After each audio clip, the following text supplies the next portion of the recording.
പ്രവർത്തന മൂലധനം നൽകാതെ ധനകാര്യ വകുപ്പ് നിയന്ത്രണം ഏർപ്പെടുത്തിയതോടെ കശുവണ്ടി വികസന കോർപ്പറേഷന്റെ ഫാക്ടറികൾ അടച്ചുപൂട്ടലിന്റെ വക്കിൽ.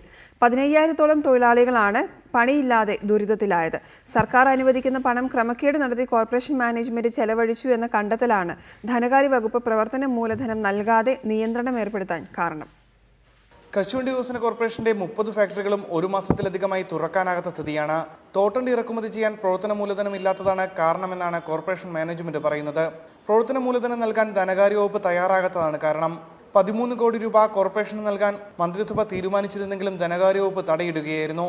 സർക്കാർ നേരത്തെ അനുവദിച്ച പണം ചെലവഴിക്കുന്നതിൽ കോർപ്പറേഷൻ മാനേജ്മെന്റ് ക്രമക്കേട് നടത്തിയെന്ന ധനകാര്യ പരിശോധന വിഭാഗത്തിന്റെ കണ്ടെത്തലിനെ തുടർന്നായിരുന്നു നടപടി. എന്നാൽ തങ്ങളുടേതല്ലാത്ത കുറ്റത്തിന് തൊഴിലാളികളെ ക്രൂശിക്കുന്ന സാഹചര്യം ഒഴിവാക്കണമെന്നാവശ്യപ്പെട്ട് തൊഴിലാളി യൂണിയനുകൾ രംഗത്തെത്തി. പ്രവർത്തന മൂലധനം അനുവദിച്ചില്ലെങ്കിൽ സർക്കാരിനെതിരെ പ്രക്ഷോഭം ആരംഭിക്കാനാണ് CITUവിന്റെ തീരുമാനം. അനുമതിയോടെ റിലീസ് ചെയ്തിട്ടും ആ പണം ധനകാര്യ വകുപ്പ് സെക്രട്ടറി കോർപ്പറേഷൻ നൽകുന്നില്ല. അദ്ദേഹം പലതരത്തിലുള്ള വിദണ്ഡവാദവും പറഞ്ഞ് ഈ കമ്പനിയെ അടച്ചുപൂട്ടലിലേക്ക് എത്തിച്ചിരിക്കുകയാണ്. ഇത് കടുത്ത പ്രതിഷേധം ഉയർത്തേണ്ട ഒരു പ്രശ്നമാണ്. വലിയ പ്രക്ഷോഭം ആരംഭിക്കാൻ തീരുമാനിക്കുന്നുണ്ട്. പണം ചെലവഴിച്ചതിൽ ക്രമക്കേട് നടത്തിയ കോർപ്പറേഷൻ MDക്കെതിരെ നടപടിയെടുക്കണമെന്നാവശ്യപ്പെട്ട് ധനകാര്യ വകുപ്പ് സർക്കാരിന് റിപ്പോർട്ട് നൽകിയിരുന്നു.